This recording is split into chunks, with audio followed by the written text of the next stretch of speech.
gonna sing you a song and call it the blues. But baby, this song, it ain't about you. It's for the poor, poor woman who took you from my arms. I'm gonna cross my heart, babe, I'm gonna wish her well. When she was long, she was lean and hard to take. And she looked at me like I was the faker. Ooh, no matter how hard I sing it or how low this band's swinging, I'm gonna cross my heart, babe, I'm gonna wish her well. Well, I spent time caring for you, made sure you were well. She came along and she cut me out, released me from your spell. Well, I'm gonna keep singing my blues, dedicated to the woman who's caring for you. Well, I'm in heaven, she is down in hell. I'm gonna cross my heart, babe, I'm gonna wish her well. Ooh, I spent time caring for you, make sure you were well. That woman came along and she cut me out, released me from your spell. Keep singing my blues, yeah, dedicated to the woman who's caring for you. Yeah, and baby, I'm in heaven, she's down in hell. I'm gonna cross my heart, babe, I'm gonna wish her well.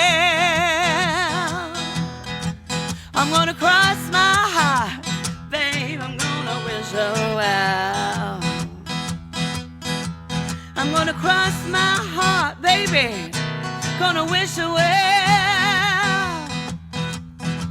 I'm gonna cross my heart, baby, gonna wish her well.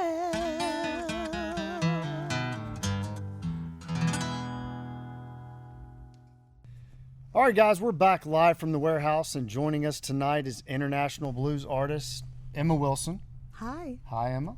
We love having you here. Also, we have a special guest host, our very own Johnny Phillips. Hey, Will, how's it going? It is fantastic, Johnny. It's So better happy because to be here with Emma. Yeah, exactly. We love it, and everybody got to see the performance that you did was absolutely fantastic. Thank you so much. It was so great, and to have Heath play guitar for me, who was one of your friends and works here, and he put so much effort into that, and then when we played it, it just was such a good vibe. And standing here, and there was just a moment towards the end of the song where I kind of like got the feel of everything that's gone on in here and Sun Records and the connections, and I think you saw me sort of take off halfway through the song. Absolutely. And that really, there was just a moment that culminated like everything that I've been through in the past year, which has involved this wonderful guy over here, Johnny, who's sort of discovered me really in the UK. Well, I love your music. I love your voice, the range of your voice and your styles of singing. I've heard your music on Spotify. I mean, you go from jazz to blues to, you can sing anything. So that's what's so cool. It's just, I love your music, and like I say, your voice is just wonderful. It means so much. I go through all those different styles, I think, because for so long I was what you call a jobbing singer. I mean, you know, the best profession in the world if you can make a living out of singing. And from week to week I would be asked to do maybe a session that was a pop session, or a party where they wanted a jazz trio. So all those experiences come together and then bring you to a point where you can be your own singer, you know. And the best advice anyone ever gave me was find your own voice. Because it was easy to try and emulate Aretha or emulate someone else and get those little twists and turns in. But then they're just going, well, you're just a cabaret act, you're just copying someone else. And I think I really found my lane when I was able to sing my own song. There you go. Hey, that was good. That was Well, awesome. that worked. That was awesome. Yeah. Nailed it. So Sing my own Aretha, that was a inspiration then. Massive inspiration. I mean, when I talk about Aretha Franklin, you know, I don't want people, not you guys, you're super cool, thinking, oh, she thinks she's an Aretha. Nobody's Aretha. But I was into Motown when I first started singing as a teenager, and I had a very light, high voice. I was a young woman, and so I found songs like Turn Your Bitter into Sweet and Baby, oh baby, I love for you to call me baby. And that was the style I was singing. And it fitted what I was doing, and I was in a band doing Motown tracks, and I thought that was me. You know, the pretty dress and emulating all those beautiful 60s girls from the 60s. And then when I started to hear Aretha and Ann Peebles and Coco Taylor, I remember vividly something changed. Something inside me changed. So you really like Wang Dang Doodle by Coco? I used to sing that when I was I about love that 16. song. It's one of my all-time favorite songs, Wang Dang Doodle. Oh, Johnny, I'll sing it for you. It's great. It's a great Wang singing. doodle Yeah. all night long. That's right. That was a wonderful song. And she was on Chess Checker, I guess, one of those labels like that. Yeah. I think I got a Chess Collection album, which had all different artists on, and Wang Dang Doodle was on it. Mm-hmm. Yeah. She was great. Well, there's no doubt in my mind that you could perform that song, but Johnny, I want to hear you. This is your song. Like, let's hear. No. This is your. You don't hear me sing. I'm not a singer. That's your debut right here. He's just yeah. He is just the pure talent behind. You know, he finds all the talent like you. Yeah. He Depends on brings what it the up. definition of talent is. Yeah. Well, I'm just here. but with Aretha, I mean, Yes. the raw. I mean, even though Yeah. you found your own sound, you still have that raw, just awesome power. That Thank we you. felt it tonight. I mean, seriously, like Yeah. you said on that, you took everything in, and we felt that. We all talked about it afterwards. It's like it was known that you could just feel it happening throughout. Thank you. It's funny, isn't it? When I was at school, I found every way of avoiding maths, geography and physics. And so I said, right, I want to do music. Although I loved music, I never thought of doing it at school because I thought that was something you did externally, you listened to records or whatever. So I tried the cello, tried the clarinet, and then I had singing lessons. And of course, when you're in school at that time, they didn't really embrace the fact that people could have they didn't teach pop and rock and jazz. Mm-hmm. They taught classical. So I trained as an opera singer. Wow. Well, come on, don't ask me to sing any opera. But for 2 years, when my voice was developing, because girls' voices develop like boys' voices, not exactly the same way, but they thicken up and you physiologically, put my teeth back in, physiologically you change. So I'm convinced, and this is my secret, Mm-hmm. that while my voice was developing, I was doing these big operatic pieces, classical pieces, and I think my whole voice box just went. And then I'd go home in the evening and sing Think. You better think. But I had this big fat voice coming through. Then I'd go home and I'd sing all of the Aretha tracks. So this voice just went like that. And then it was almost like a runaway horse. So I didn't know how to control it. I didn't have anybody teaching you how to control it at the school. I got thrown out of my singing teacher refused to teach me anymore because I was singing a recitative, an aria, one of the Mozart. Is Susanna not here? I'm impatient. And I was going, is Susanna not here? I'm impatient. And she said, what are you doing? That's not how she wanted it. Do not bend the notes. So they weren't letting you be creative at all. No, she was furious. And so she didn't kind of refuse to teach me, but I do reference her. She was called Zulma Winterschladen, and she was an incredible woman. And a lot of her students have gone on to sing in the West End. So that's the real name. A real name, Zulma. Not made up. Okay. Winterschladen. Yeah, it's her It's real not name. not a Monty Python name. It's a real name, right? Yeah, okay. Well, that sounds like something they would throw make out. it up. Yeah, yeah, I'm okay. not that creative. Okay. I'm glad you addressed that because I really wasn't sure what you said. Her name just kind of Zulma. flowed out so quickly that. I know, but yeah. So there we go. So I had this sort of out of control voice, but luckily, I was literally in 3 or 4 bands, and you chose your own repertoire. Wang Dang Doodle, think, and then from Aretha comes Ann Peebles, which is a completely different thing for me. Aretha, we all know how great Aretha is, but Ann Peebles had the rawness, but she had this elegance. And I think that's what I was looking for. I was looking for maybe the sweetness of the Motown, the rawness of Aretha, and here we come with Ann Peebles. Playhouse, of course, can I tell you, Playhouse Town. But there was a track that I picked from her album called Jealousy, which is a ballad, and I used to do that in my set, and it used to stop. But strangely enough, that wasn't a big voice number, that was a pure number. Okay. So I think, ask me something else. So, I could rattle on about everything, but So what drew you? You're singing opera, you're doing pop, you're doing jazz. What all of a sudden, not all of a sudden, but why did you gravitate more towards the blues side? well, I can pinpoint that to sing Robert Cray. Maybe more so soul than blues, but that type style. Yeah. So I started going to gigs. So I mean, I was quite young, and a lot of my friends weren't into the kind of what they thought was old school music at the time. So my older brother used to take me to gigs, and I saw Robert Cray, for example, and we had such a vibrant music scene. And I mean, he's got kind of a soul edge, although he's a blues act, you know. And I just went back, Johnny.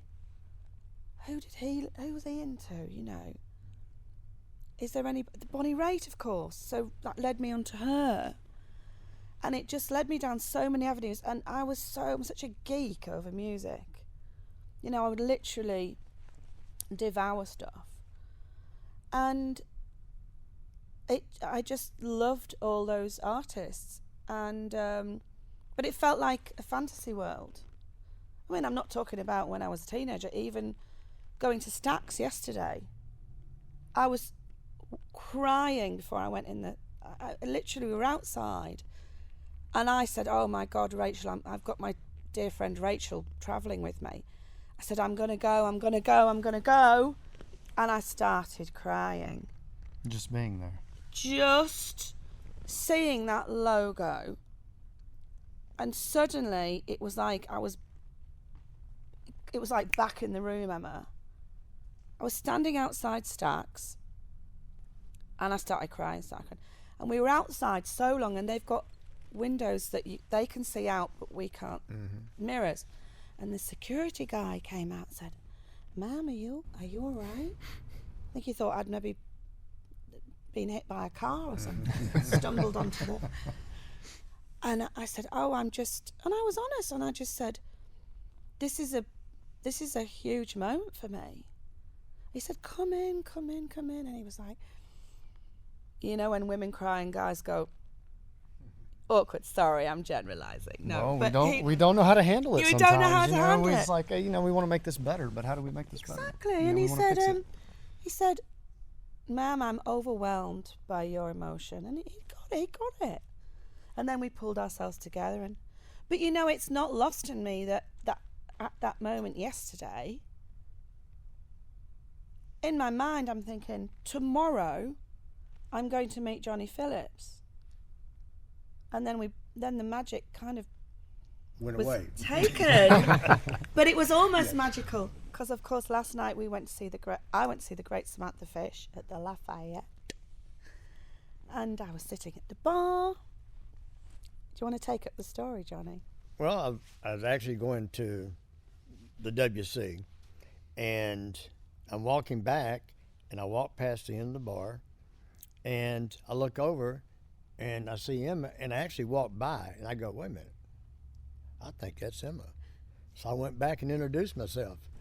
I go, Emma, and she looked at me, and I go, she goes, and you are, or something like that, and I go, she still didn't say Johnny. I ended up having to say it. Was out of so out of context? Yeah, it was out of the blue. Mm-hmm. I'm Johnny. Mm-hmm. So I'm sitting there, and Johnny came up smiling, said, are you Emma?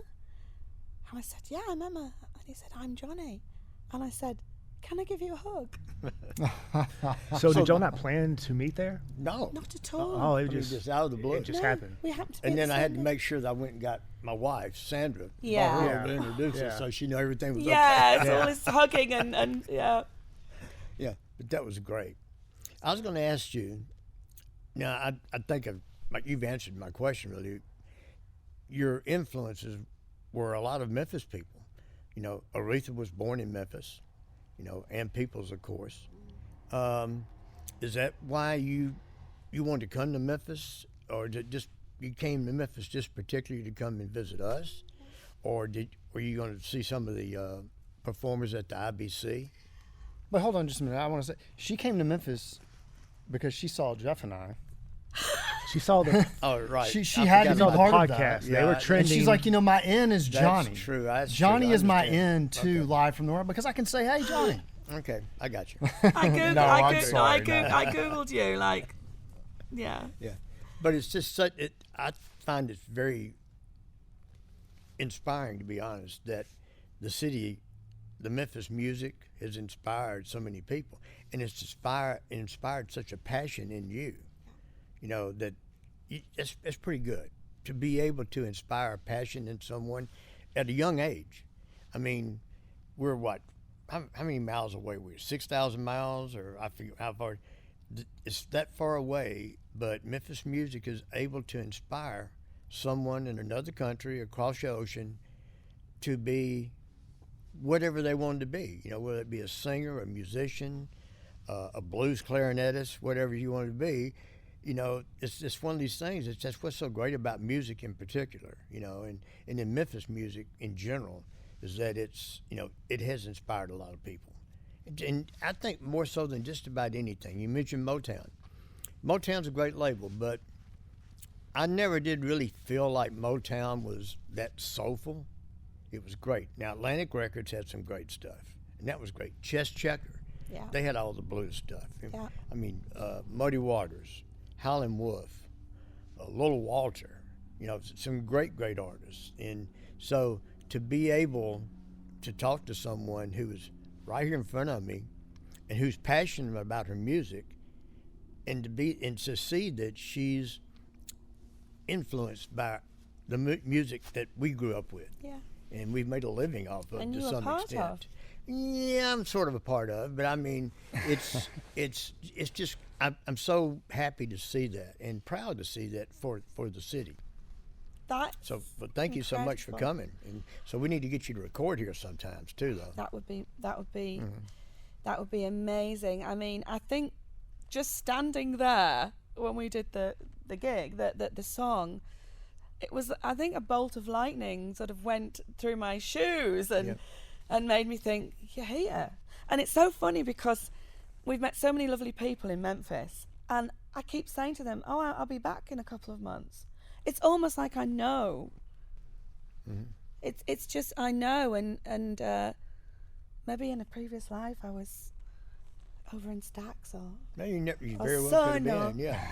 you know, who knows? There's a unique connection between me and this place. But I have to say that I was introduced to Johnny by Frank Roszak.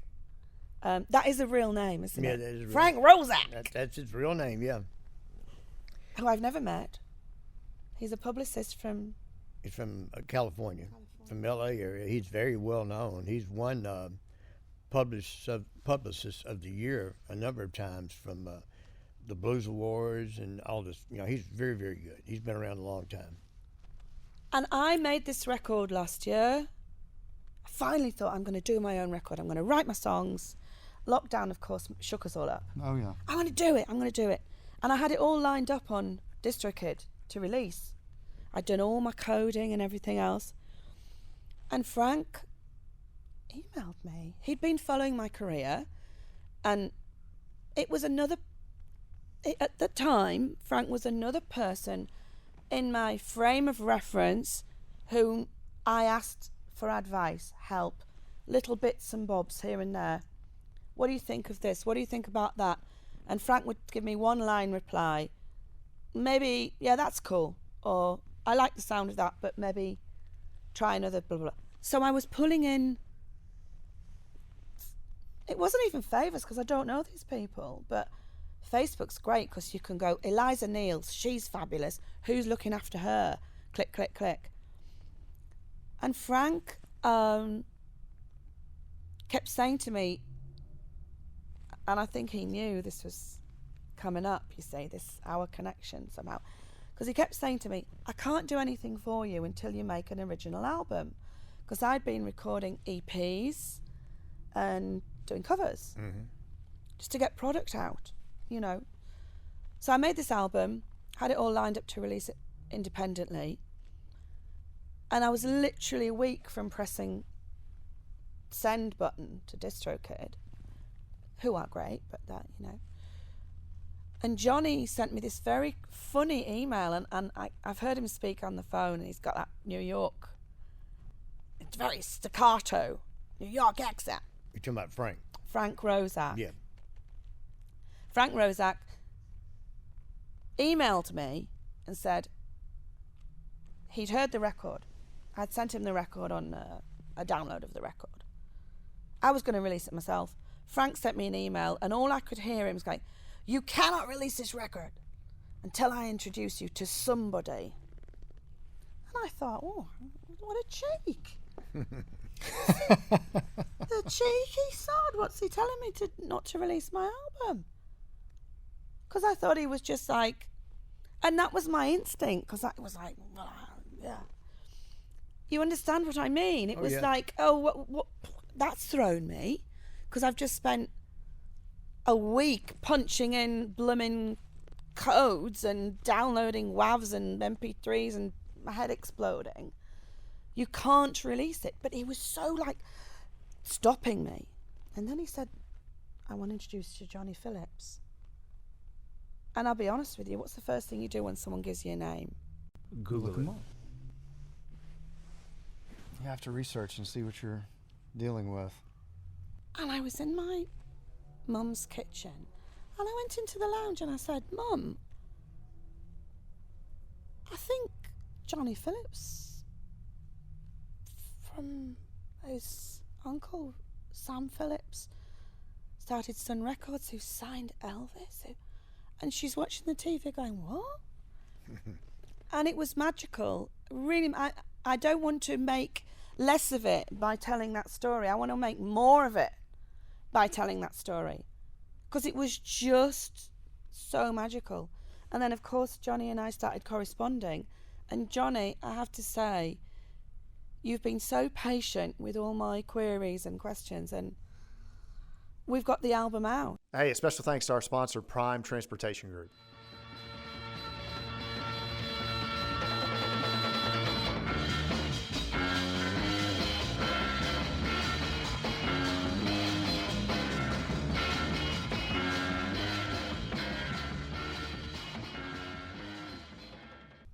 It's a great album.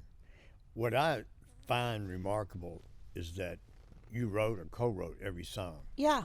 and you don't see a lot of that. I mean, you see it often, but there's so many good songs on that album. I mean, really good songs. You know, the one I like I do. is "Rack It Up." It's Yeah. I don't know how to describe it. It's a song. It could be anything. It's a great track. Thank you. It's got a great hook, but wish her well. Is it wish you her well? Wish her well. Yeah, you got a lot. You sang a lot in that song. Yeah. A whole lot. Yeah. Good luck. Yeah, I've had it. You Yeah. can have it. Yeah, I don't. Better you than so me. glad you Yeah, like it. Yeah. So you just a great album. That means so much to me, and it was a leap of faith because no one had Wish Her Well. I'd been playing out live and I'd done it acoustically, and you know what? I thought, if people don't like, I knew I loved it. For goodness sake, I wrote the music, so I knew I liked it. You're not going to write something you don't like, are you? No, let's hope not. Well, exactly. I'd be stupid. Mm-hmm. And I knew I liked it, but I had to say to myself, if nobody else likes it,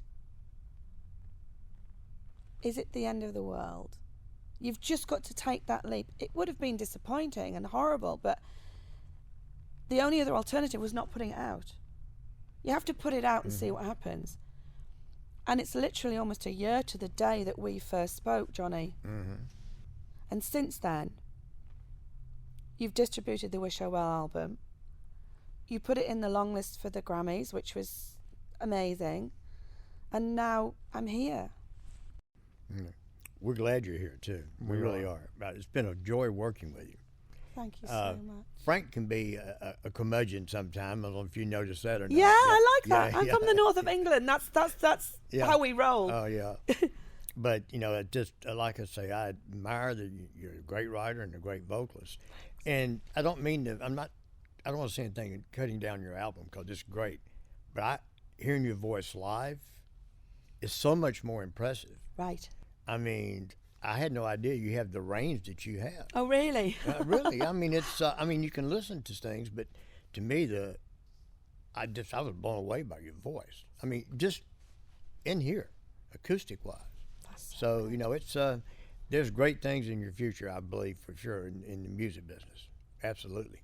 Well, and to Johnny's point, about that, like the power that we talked about it earlier, just everything that you had coming out that just developed through all that and the range that you had. And it goes back to what we talked about before about music moving people. Music moved you in a certain way. I have zero musical talent, but it moves me in so many different ways. It inspires me in ways. There's stories being told that there's people that can relate to a story being told that's a totally different relation than the way you're telling it. Yeah. But they feel, and so music is so powerful, and it's so amazing. So I agree with Johnny 100% in the sense of, I mean, what happened here, an album in a setting like this and letting you just find that range could be remarkable. I want to do it. We're going to do it. Well, hope we can work something out and get you back in town here. And you were telling me that Uncle Sam Phillips' studio, I'm saying Uncle Sam with respect, your That's uncle, they have the Stax desk. They have the Stax board, the Stax recording board that recorded Otis Redding, all the different people, the Mad Lads, the people that recorded Stax. It's now been moved from the Stax Museum, where it was doing nothing but being a museum piece, to being in the studio. Brilliant. An operating studio. Operational, It's remarkable. Just imagine we could do some great stuff through that. Through that desk. And I'm not trying to plug Memphis all the time, but think about it. There's not a lot of cities in the world where you can go in, record your album. Okay. Whether it be an album or a CD. But I'm looking at vinyl right now. Yes. You record your vinyl. You can get it mastered. Yeah. You can get the lacquers made here in Memphis. Exactly. You can get it pressed by Memphis Record Pressing, and you can get it distributed by Selecto Hits. It's you don't have to go anywhere else to do stuff like that. It's remarkable what we have to offer, and it all kind of goes back to the beginning. It goes back to Uncle Sam and Son Records, and it attracted so many people. I mean, the first people who really got turned on to rock and roll and Sun Records were basically from Europe. I mean, when I was a kid, when we had Selecta Hits, the old Selecta Hits, which is an old warehouse, it was the old Sun Records warehouse. We would have a guy named Dan Coffey and his wife Faye were from England, and they would come over and spend a month at a time, and they would go in the back of our warehouse and find music. And Really? And then he would ship it back to England, and then he would sell it because there was that kind of demand for, you know, Huge demand. yeah, not just Memphis music, but just rock and roll and stuff like that. That's brilliant. He actually called himself Breathless Dan after Jerry Lee Lewis, and he called his wife Frantic Faye. And they were dressed up like old boppers, and I mean, that's the way his hair was slicked back, you know. And so back then, that was the first people that I ever met when I was a kid then. Well, I never. And so it was really interesting that music has had that effect, you know, Well, I for have people worldwide. I have to agree with you about England because the older generation that I am friendly with because of my, you know, who were into 60s and, right, Emma, let me have another drink of water. The reason I'm getting excited is because I can completely understand what you're saying, because the kind of people that hooked me up to your music were the guys who had the record stores. Yeah. There's a guy called Otti who I'm still friendly with, and he had a cool record store, and it was a 1 hour bus ride to go to the town and a 1 hour back. And I used to take the bus and I'd go in and I'd say to Otti, can I buy, what have you got in? And he'd say, you might like this. And he'd proudly get this record out and say, if you don't like it, you can bring it back next week and we'll swap it for another. And I never took a record back. And they were the Arethas and the Anns and all the chess collection, and he had everything. So those guys were, I mean, we're talking about a bit more recently, but they were pushing the Memphis sound, you know, and really believing in it.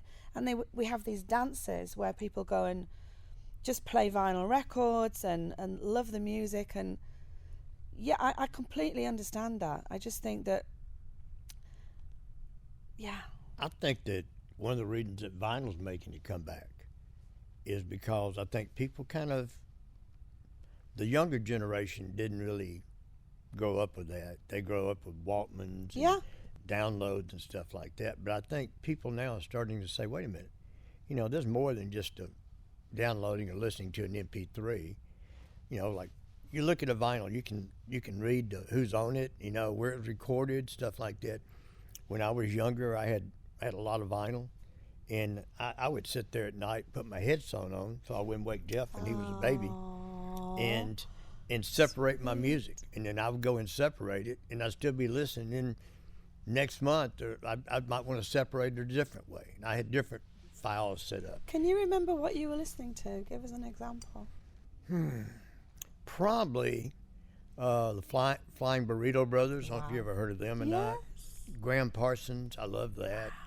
And Little Feat. I love DLO. Little Feat, you know, a lot of that, the Capricorn record stuff, the Allman Brothers, Wet Willie, Marshall Tucker Band, people like that. Willie Nelson. But I like blues too. So it was, you know, it was a little bit of everything. We had blues and jazz. We grew up where the old Selecta Hits was also a retail store. Were you allowed to go and borrow a record? Well, I did. I don't know if Dad ever said anything about it. Do you know what I mean? You know, we've got a record store. How cool is that? Oh, yeah. Well, I mean, I remember my brother Sam, he and I owned Selecta Hits. When I'd been in the service and I came back home and I was staying at Mom and Dad's, and Sam had not got married yet. And we would be back in our den and we'd be listening to Jeff Beck singles and the Hollies. You know, we both loved the Hollies for some reason, and Jeff Beck. And so there's just music when you hear certain music, to me, is maybe one of the few things that can bring back a feeling, not just a feeling then, but a feeling you had 30 years ago. Yeah, that's you hear fascinating. that song It and does, you go, though. Yeah. that takes me back when I was here and I was doing this, and it's just like it just happened. And that's the great thing about music. And you know, to me, that's I can sense that in you. I sense that you have that. You're not just a singer. You know, you love music, period. I do. And I can see that. I I think that's why we sort of connected. You know, is because you know you're a person who not only sings for a living, Yeah. but you're also a fan. And Oh, that makes a big massively. difference. Yeah. Yeah, a massive fan. In fact, yeah, I mean, I don't know.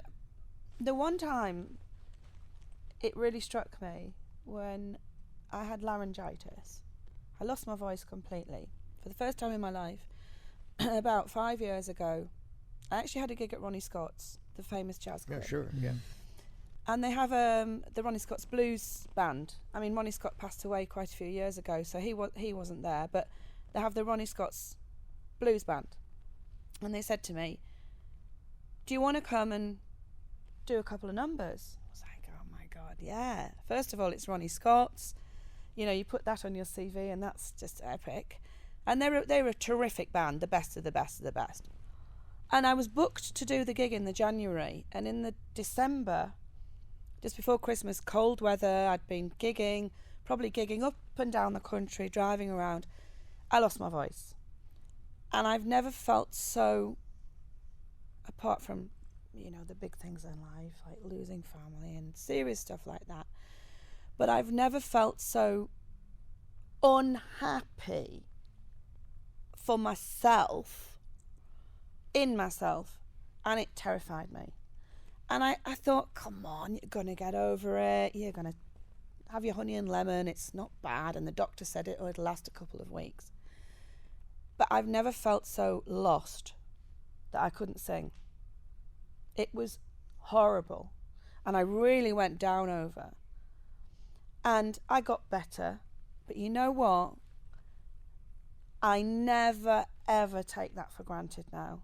I was going to ask you that, if it just gave you a whole new outtake on it, once this having that taken away, the thing you love the most, taken away from you, and it's almost as if it was given back to you to say, okay, here. Yeah. Was someone saying, hang on, you're getting a bit cocky here? Well, there needs to be a little bit of cockiness in what you do. Yeah. Right? And then I did the gig at Ronnie's, and it was great. And I think I was stronger. But yeah, that was scary. So what you're saying, Johnny, is, yeah, don't take it away from me, because that would be, I'm sure I'd find something to do. And come here and sweep the floors. Well, you can find a musician here in the warehouse, and Heath. So at one time we had enough. Who we have? We had Heath. Didn't Chris Barker play drums? Barker said he was in a band back in the late 80s. I don't think he did anything after that. But we had enough guys that played. John Shaw could play the keyboard. John Shaw was really good. He's a great keyboard player. He was Wow. fantastic. He's a world-class keyboard player. I walked into a hotel one time, as a matter of fact, with Wes to do a video shoot, and we hear this piano, and it's like, that's fantastic. We're waiting on this person to show up, and we walk in, and it's John Shaw sitting Was there. that somebody you worked with? Yeah. It's somebody that worked here at Selecto. Oh, and, bless him. Incredible. And I'd always heard of his talent, but I never experienced it until That's walking in. amazing. It's unbelievable. He's a world-class pianist. He really is. Yeah. Jazz. He's really good at jazz, blues. Do you play an instrument, Johnny? No. You just... I always You want to don't play need guitar. To, I he have a doesn't need guitar. to play an instrument. No. My wife gave me a guitar 24 years ago because I told her I was going to learn, and I'm going to learn. I haven't yet. Do you still have the guitar? Oh yeah. Okay. Sandra told me to sell it, and I go, I'm not going to sell it. She gave it to me. She said, you're not going to play it. She was trying to basically, shame me into taking some lessons. if you don't want it, I did learn one song, Eddie Rabbit. I love a rainy night, because it only had 2 chords. So I could do that, but I didn't work on it too hard. Well, here's the challenge. So you learn the guitar, And the next time Emma's here, you play with Emma here, live from the I'll warehouse. play That would be clarinet. I'll fantastic. play clarinet. That'd be How epic funnier. would that be, Blues Jeff? clarinet. That's the challenge, though. How epic would that be? You know, I'm not up for challenges anymore. My challenging days are over. I understand. Well, we could pass it on to Jeff. We could let Jeff take on that challenge. Well, you used to have a I had a studio. Well, I had you had a keyboard. I had a keyboard. I had an MPC 2000 XL beat drum machine. Cool. I had speakers. I had At his house, when in your house. and I made beats for a while, and I hated them. I couldn't stand them, and I finally stopped, and then I sold the equipment, and that's the story. Do you think you hated them because you were just too critical of yourself, though? Oh, I'm sure that's 100% of it. You I didn't always throw 'em wanted up- to play. I always wanted to play the piano. That would have been if I could pick an instrument to play or to learn. It would be that. Hey guys, we want to give a shout out to one of our sponsors, Memphis International Records.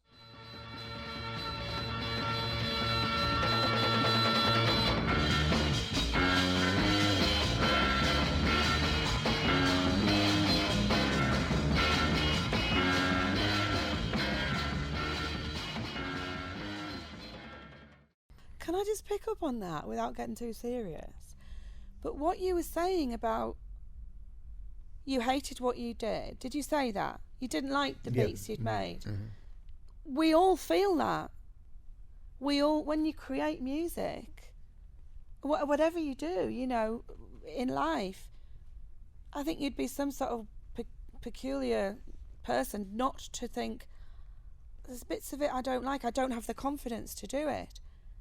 So it happens, and I think if I hadn't been sort of pushed into doing this, I could have still been not writing, I could have been not, but you've got to think, I'm not allowed to swear, F it, just go for it. Yeah. Mm-hmm. And look where you could end up. You could be sitting here, you know, come on. But Johnny, you're not allowed to take anybody else on for a moment. I'm saying, if you go for it, you could end up sitting here. But I want to be, No, I know I what just you want to mean. bask in this for a little while before you bring anyone else in. Well, and being critical of yourself, you have to be. Yeah. But there comes a time when you have to realize, okay, I found it, because I've seen, just being around this family and around artists that I have grown to know over the years, and I've watched, Jeff can relate to this with stuff we've talked about in the past, but an artist will have a song and it's like, the song is fantastic. Yeah. And then they pick at it and they pick at it and they pick at it, and it's still a good song. Yeah. But it ends up taking away from where they originally created it and where it originally came from. We talked about this earlier. Uncle Sam. Uncle Sam never took the perfect version of a song. He took the version that had the feel to it, that felt right. If something wasn't quite right, unless it was glaring, that's the version he took. And what he called that was imperfect perfection. To him, it was a perfect song performed imperfectly. And that's sort of the way music is. It's so much about feel. Now, classical music, you got to be perfect with it. You know, you can't bend the notes. Yeah, you can't do that. But blues, rock, just about any other music you can, that's how you put your feel into it, is by bending notes. So, you know, that's why it's just so, like you say when you're recording, you know, in your writing. I can't imagine, because you're in Nashville doing some writing. I was right? in Nashville last week writing with, yeah. Okay. Are you going back from here? Or are you going Not home? to write anymore, just to fly home from okay. Nashville, yeah. Okay. But we wrote 4 songs. I wrote with a fantastic writer from Nashville called Gary Burr, who is, my brother is also a songwriter but doesn't do it so much now.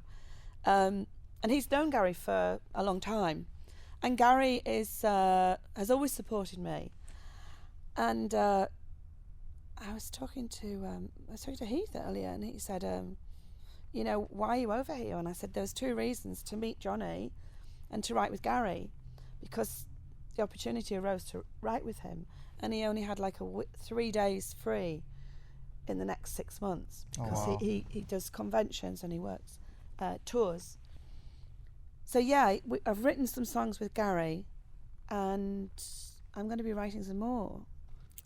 Is he a co-writer on any of the songs on Wish Her Well? No, this is all completely new. I didn't think I'd seen his name on it. No, I wrote with the band that worked with me to make the album. We co-wrote it. It was beautifully organically produced. So we would come up with ideas together, although I had what they call the top line in pop, you know, when you write the melody and the lyrics at the same time.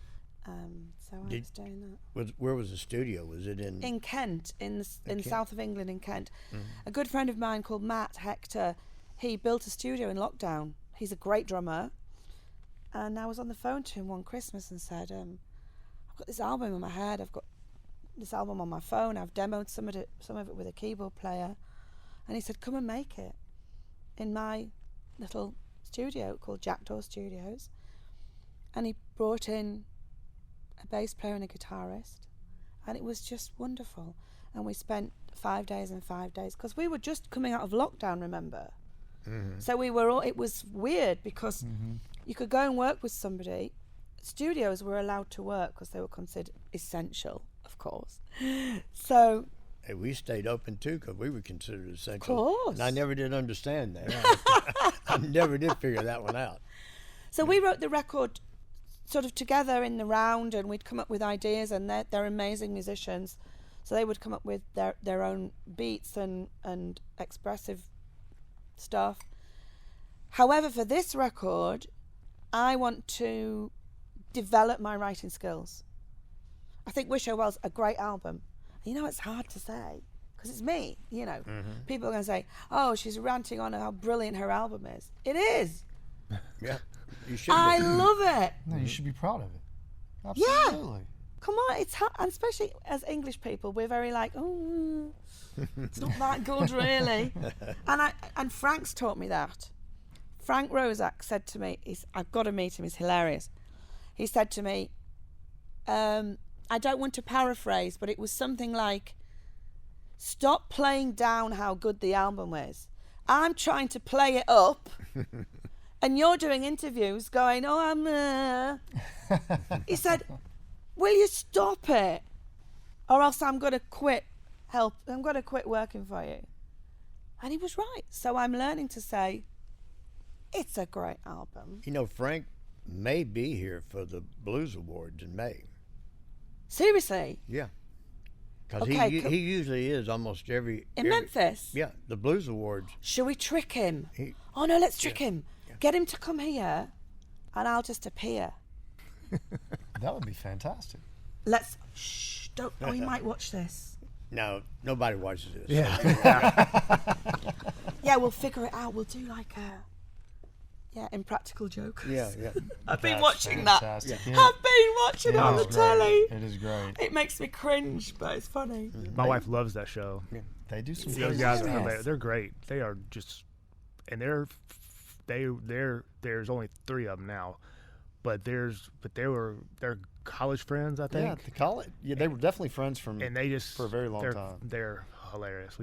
Maybe we should get them here to get Frank. You know, Well, maybe at least the one that's not there now. that's true. He probably Like, has some time on his he has hands. nothing else to do. What you need to do is you need to come back for the Blues Awards and do some recording. High five. Okay, there we go.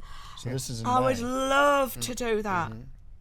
I would absolutely, and I feel so at home here.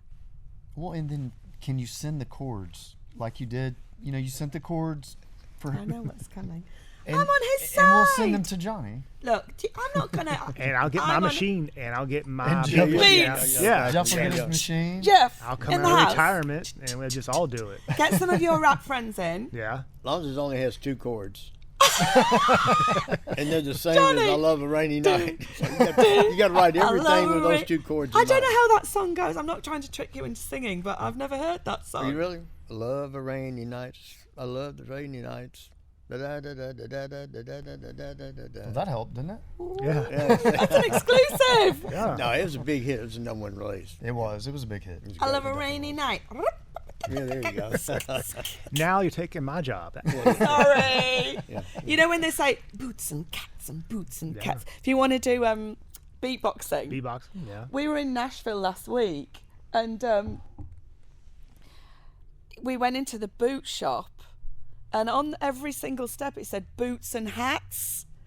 And I was going, boots and hats, boots and hats and boots. I thought, oh, Emma, give it a rest. Yeah. I never stop, There's always something silly going on in my head about music. But Always yeah, about it's music. funny. Yeah. But Sam, yeah, we've got a band. yeah. What are we going to call ourselves? Oh my goodness, I don't know. I'm not part of the band. So Oh, I'm- yes, you Oh, are. hang on a No, minute. no. Right, listen. You gotta- can't I'm set it up. That's You what get I a red do. thumb. No, Yeah, see yeah. that's what I do. I come in, I make it happen, and then I just step back and watch all the magic. No, step back. So you're dance. the puppet master. I'm the puppet. No, he has to do the dance moves. I think we need a drummer. So you Well, Sam Right there. can be the drummer. He is fantastic on Oh, drums. Sam's Sam. We need Sam. Sam is not only our very talented engineer, but he is also very talented on the drums. I You think must play something. Did you not do something at school, like the flute or something? I played a lot of tricks on people, Yeah. and Play hooky. You could play the fool. we played played a the, lot of hooky. I think we all played the recorder, right? Oh, I think I skipped that class. no, you did not. My mother said if you play that one more time, I bet you played Jingle Bells. Do, do, do, do, do, do, do, do, do, do, do. probably would have messed that up. Come on. I really didn't play any. Were you guys at school together? We weren't. Yeah, we went to. It's probably a We good went to clue. two different schools. We actually met later, and we've been friends for a long time. But we met out. But it's probably good we weren't friends in high school. 'cause I was we going to might say not that be would be friends jinx, now. high Yeah, jinx. Yeah, we it probably wouldn't be here right now. There'd probably be some thick walls between us and the outside world. Yeah. While Jeff's Okay, playing we need Jingle to Bells. set this up. We're going to try our best to set it up so you can come back in May, and I'll see if I can set up studio time. And this is not just talking like I'll see you later and you never, let's have lunch and you never do it. I'll call you one day. I think it's a great idea. I think it's something that makes sense. With your voice, we could get some really good musicians here. Yeah. And it'd be fun. Yeah, Thank you. I think it'd be great. Thank you so much. It would be, if I can keep my emotions together. I think you've done well. Oh, so sweet. You never know. That would I be. mean, maybe Memphis International could put it out. Now, what is that again? Yeah. Yeah, right. I'll talk to the guy and see what if he has any. What's wrong with me Sam's putting laughing over it. Do you Well, know the- what? Sam's laughing. Well, because Sam knows what I know is the guy at Memphis International. You can't get him on the phone. He doesn't come to work much. Who's that? His name is Jeff Phillips. No, Man. I'm joking. They do. They have a lot of great. This is getting better and better. But I keep feeling that like you're not contributing. But do you feel like? I like your feeling. Do That's you? right. But now you see why we wouldn't have made it if we knew each other when we were in high school. But Johnny, I'm not going to make light of this. The idea of coming back to Memphis, which I feel so at home, to record, is just amazing. Yeah, you just had to start writing some really good new songs. I'm going to. Mm-hmm. I've got. Look, it's a bit much, but I'm delighted. To me, I think, I'm not sure, I wrote some songs a long, long time ago, and really, the guy I wrote with did most of the writing. Okay. Alan Turhan. Turhan. But to me, I would think the whole process of writing a song could be draining, because especially if you think you have to write a song. And so, it's I think you put pressure on someone and say, hey, you got to have a whole album ready to go in 3 months. Yeah. That's not good. So Well, having not said trying to do that, that. Johnny, when I worked with Gary Burr last week, he's a brilliant songwriter, but what he can do is he brings it to the table and you go.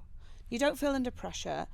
So we had some ideas, and we ended up writing 4 songs in 3 days. Okay, and what Gary said, and I mentioned this to you earlier in our chat, he said, we're making mannequins.